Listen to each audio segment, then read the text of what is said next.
Listen, this is for spiritualists that are called, but they are not answering their call.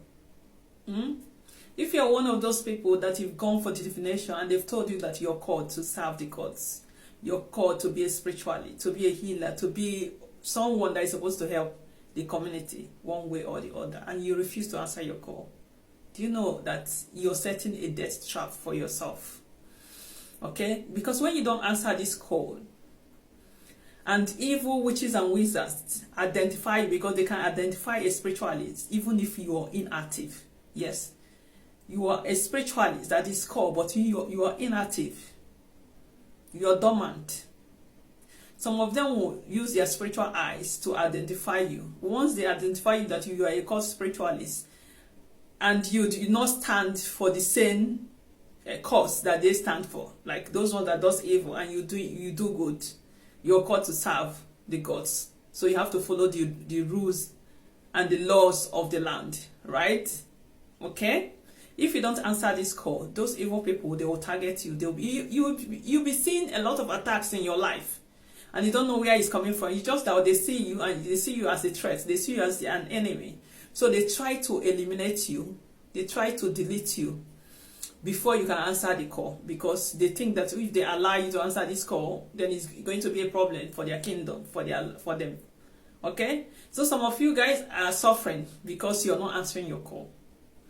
The only protection you are going to have is by answering that call that the gods have already called you to answer. And some of these evil people, they will also target you to collect the glory that you're not using.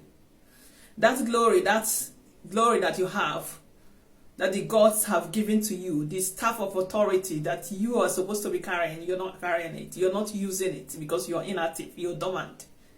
They want to even destroy you just to collect it. So the only way to save yourself is to go and answer your call, to do what you're called for. Some of you will be saying, I don't want to have that lifestyle. Our spiritualists, they dress like this, they paint themselves in the local way. That is in the ancient time that people will still do that. Nowadays, most spiritualists, this new generation spiritualists, they don't dress like that. Maybe occasionally they could dress like that, okay? But it's not something that they dress like every day. Some of them don't. They dress normal. Do I look like a spiritualist if you don't see me on the social media? If you don't know me, would you know that I'm a spiritualist? So spiritualist is not about decorating yourself with all kinds of spiritual costumes and ornaments. It's about the spirit that is with you, the spirit you're working with, the spirit you're working with, the spirit you're born with.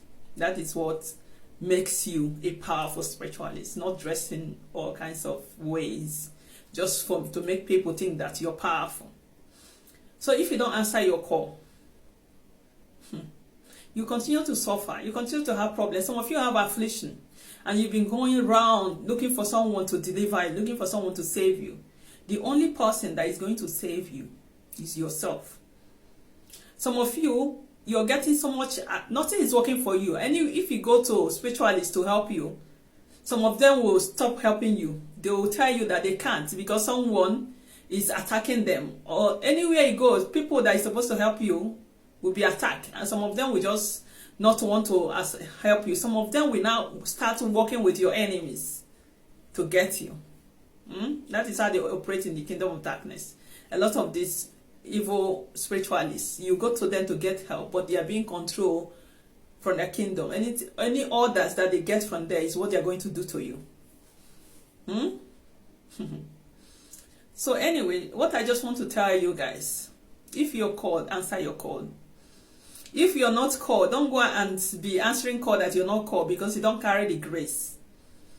You don't carry the spirits. There are spirits with spirituality that are called. You don't have it.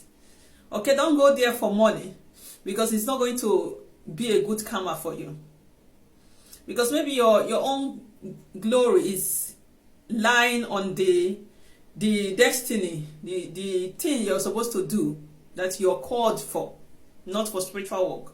Maybe that is where you're supposed to make your money.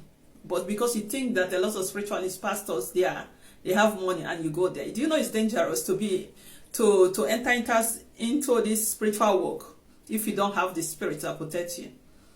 If you're not called, if you're not Because when you're called, you have a lot of spirit around you.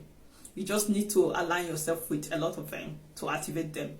But even if you don't activate them, the spirit, especially the personal spirit, they are still with you. This is why they are seeing you as a threat. The other side people, they see you as a threat. Okay? Imagine you are already a threat when you're inactive. What will happen when you become active? So yeah, if you're not called, don't go and pretend to be a spiritualist. You can be a spiritual person. Doesn't mean you have to be working for people and praying for people.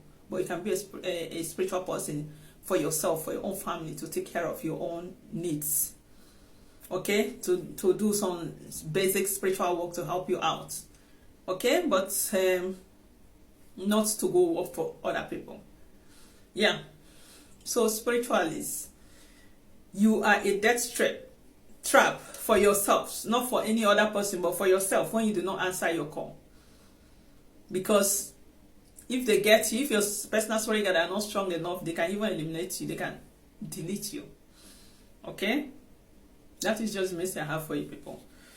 How can you know that you're called? You're supposed to know through your life experiences from your childhood.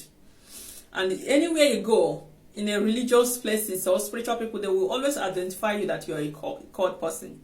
But you must have experiences in your life from childhood that you know that this is not normal. It's not normal. You just don't understand yourself.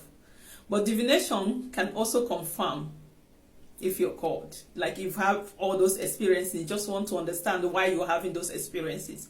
You cannot do divination. And it's best to do divination 3 to 5 places, so that you'll be able to have the same answers to confirm. And once you confirm that you're called, what should you do? First, work on yourself. Work on yourself on all those afflictions, on all those kind of being inactive. Work on yourself first. You are your own first spiritual project. If they tell you that you're called, don't rush and go and be working for other people. You need to first work on yourself. You are your own first spiritual project. In order for you to be able to work for other people, you need to be able to work on yourself and see results, to understand how things work, how to do spiritual work, how it works, because you'll be seeing the results yourself. Even to do divination, you can do divination on yourself, and then you compare. If you have the grace of divination, the gift of divination, do divination on yourself. So even if you are a spiritualist that have been practicing, it's important to do divination on yourself. It's important to keep working on yourself. Because you know this job that we do is risky. It's a dangerous job in the spiritual world. So don't forget your own self. Don't forget your home. They say charity begins at home. So before you work for other people, make sure your family is intact. Make sure your own life is intact. You're working on yourself all the time. Okay, don't just be giving spiritual work to other people, helping people, and forgetting yourself. This is why our ancestors, a lot of them, they perish. Like they will be having a lot of problems. They cannot resolve their own problem by themselves because they are not saying what is going on in their life. They are so focused on other people. Even some pastors are like that. They are focused on other people and forget themselves. Shouldn't do that. Charity begins at home. Work on yourself. Focus on your home. Do divination to find out what is happening in your life. If you have the spiritual eyes, of course, your spirit guides are going to show you. Okay? Yeah. Align your spirit. You must always align your spirit guides to become active spiritually. There are many ways to align spirit guides based on your tradition, your culture. You just need to find out which way. Yeah.